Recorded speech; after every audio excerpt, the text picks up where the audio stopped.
Од 1 јули стапува во сила правилникот за примена на актот за минималниот надоместок на трошоци за книговодствени услуги, што е усвоен на собранието на Институтот на книговодители и овластени книговодители во мај годинава.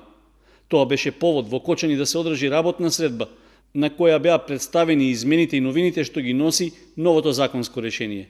Беше речено дека, иако законот за вршење сметководствени работи е донесен уште во 2011 година, неговата суштинска примена започнала дури во јуни минатата година. Активно работиме на изготвување на регистарот на сметководители и овластени сметководители на Република Македонија. Тој регистар ќе ни даде точна бројка со колку сметководители располага Република Македонија и од областа како на сметководител, така и на овластен сметководител. Второ, ќе ни даде и старосната структура на книговодителите во Република Македонија.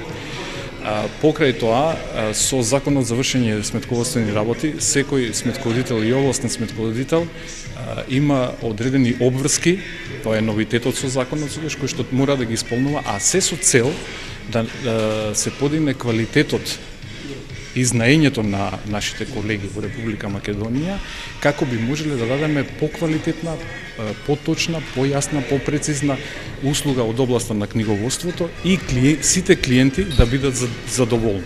За да можат да ги следат измените и новите законски прописи, книговодителите се обврзани да имаат постојана едукација, односно годишно да посетуваат обука во трајање од 120 часа.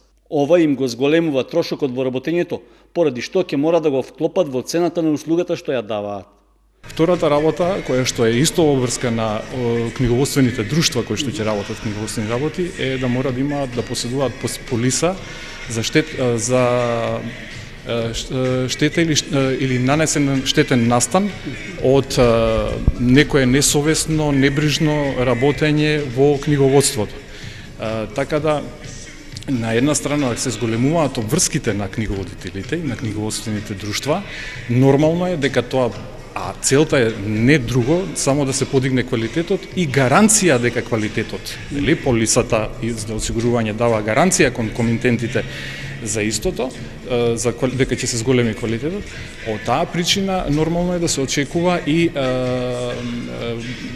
да ставиме некоја регулатива во поглед и на минималниот надомест на трошоци за книговодствени услуги. Дали ќе има покачување во минималниот надоместок за книговодствени услуги, засега се уште е непознато, но главната цел, беше речено на работилницата, е да се подобри квалитетот на самата услуга што се дава.